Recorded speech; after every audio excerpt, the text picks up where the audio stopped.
बिस्मिल्लाहिर्रहमानिर्रहीम अस्सलामुअलैकुम। Welcome to my YouTube channel. आज मैं शेयर करने लगी हूँ आपसे मज़ेदार से बेकरी स्टाइल बिस्किट की रेसिपी। बहुत ही खस्ता, बहुत ही मज़ेदार बनते हैं और हमें आज तक ये नहीं पता चल सका था कि बेकरी वाले ऐसा क्या डालते हैं कि जो उनके जो बिस्किट्स होते हैं वो बहुत ही मज़ेदार होते हैं और हम घर में उस तरह के नहीं बना सकते। तो इसमें एक सीक्रेट इंग्रेडिएंट जाएगा, आपने फुल रेसिपी को वॉच करना है ताकि आप वो मिस ना करें। तो मैं आपको बताऊंगी कि आप बेकरी स्टाइल बिस्किट घर में आसानी से किस तरह बना सकते हैं। तो रेसिपी स्टार्ट करते हैं। तो सबसे पहले एक बाउल में मैंने लिया है 100 ग्राम बटर। इस बटर को आपने रूम टेम्परेचर पे रख देना है। अगर आपका फ्रिज में रखा हुआ है तो आपने इसको निकाल के रूम टेम्परेचर पे ले आना है, क्योंकि अगर ये फ्रिज में रखा होगा तो एक तो मेल्ट इजीली नहीं होगा, दूसरी हमारी जो रेसिपी है वो भी ख़राब होगी। तो मुझे भी थोड़ी मुश्किल हो रही थी, हालांकि ये रूम टेम्परेचर पे था, लेकिन सर्दी की वजह से मुझे भी इसको थोड़ा सा बीट करने में मुश्किल हो रहा था। इसको आपने बीट कर लेना है। इसमें जाएगी 1/2 कप पाउडर शुगर। चीनी को आपने लेके उसको ग्राइंडर में, चॉपर में, किसी में भी आपने उसको पाउडर बना लेना है, उसको पीस लेना है। इन दोनों को मिक्स कर लेंगे, अच्छे से बीट कर लेना है आपने 1 से 2 मिनट इसको, ताकि ये अच्छे से मिक्स हो जाए बटर में। इसके बाद जाएगा इसमें 1 एग, इसको भी मिक्स कर लेंगे और इस बैटर में अच्छे से मिक्स कर लेना है इस एग को भी।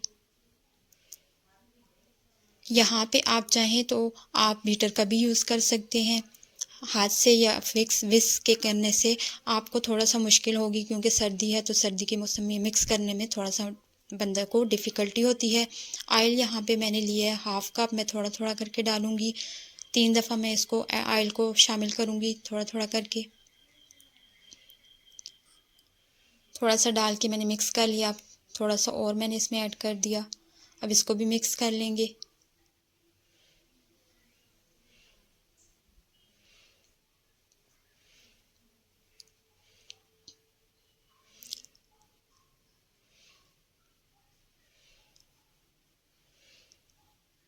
ये मिक्स हो जाएगा तो लास्ट में हमने जो सारा ऑयल जो बच गया वो ऐड कर देंगे इसमें।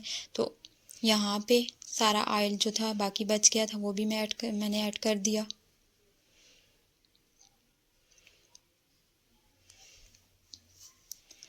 ऑयल को ऐड करने के बाद ये स्मूथ सा मिक्सचर बन जाएगा। बैटर जो है हमारा स्मूथ सा और शाइनी सा, देखें आपको भी लग रहा होगा कि कितनी शाइनिंग है इसमें, ये ऑयल की वजह से और बटर की वजह से ऐसा है। तो इसको यहाँ पे मैंने साइड पे कर दिया। अब हम इसमें ड्राई इंग्रेडिएंट्स डालेंगे। तो ड्राई इंग्रेडिएंट्स में कॉर्नफ्लोर जो है वो सीक्रेट इंग्रेडिएंट है, 3/4 कप ये जाएगा।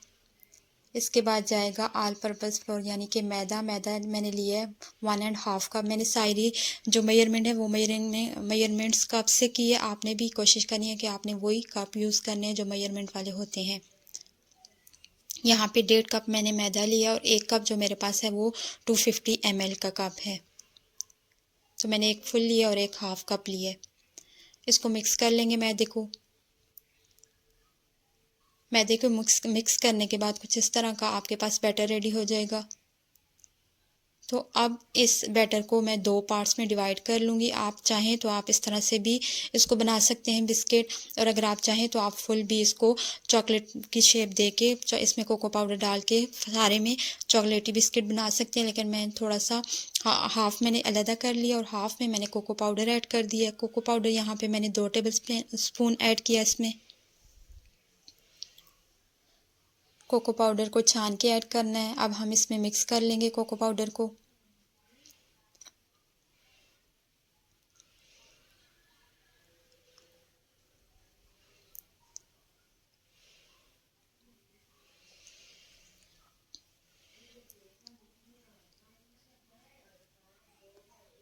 तो कोको पाउडर इसमें मिक्स हो चुका है।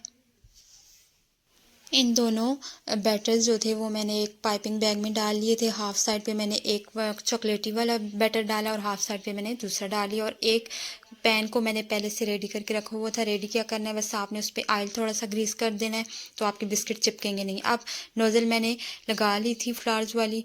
तो, तो अब यहाँ पे मैं नोज़ल के ज़रिए और पाइपिंग बैग के ज़रिए फ्लावर बना रही हूँ। आप अपनी मर्ज़ी से, अगर आपके पास नोज़ल ना हो तो आप सिंपल भी स्पून से भी आप इनको बिस्किट्स को डाल सकते हैं, या फिर अगर आपके पास पाइपिंग बैग ना हो तो आप इसको शॉपर में डाल के भी कर सकते हैं। और अगर आपके पास पाइपिंग बैग और नोज़ल दोनों ना हो तो आप बिल्कुल स्पून से थोड़ा थोड़ा बैटर सारी साइडों पे डाल दें तो आपके बिस्किट ऐसे भी रेडी हो जाएंगे। इसको मैंने पहले से प्री हीटेड पतीले में 10 मिनट के लिए बेक होने के लिए रख दिया था। मीडियम आंच पे, बहुत लो आंच नहीं करनी। 10 मिनट के बाद आपके कुकीज़, आपके बेकरी स्टाइल बिस्किट बिल्कुल रेडी होंगे। खस्ता, मज़ेदार से और बहुत ही मज़ेदार बनते हैं। आप ज़रूर इसको ट्राई कीजिएगा। इसमें जो कॉर्नफ्लोर जाता है उससे ये बिल्कुल बेकरी स्टाइल के बिस्किट बन के रेडी होते हैं। तो यहाँ पे मैं इनको निकाल रही हूँ। जब आप इनको गरम गरम निकालेंगे तो आपने इनको थोड़ा सा रेस्ट देना है, ये ठंडे हो जाएं, फिर आपने इनको डिश आउट करना है, नहीं तो ये टूट भी सकते हैं। गरम जो होंगे वो टूट भी सकते हैं। तो यहाँ पे आप देख सकते हैं कि यहाँ पे 1.5 कप मैदे से और मक्खन और 1 अंडे से मैंने काफ़ी ज़्यादा बिस्किट तैयार किए थे। आप भी ज़रूर इस रेसिपी को ट्राई कीजिए और पसंद आए तो वीडियो को लाइक और चैनल को सब्सक्राइब ज़रूर कर दीजिएगा।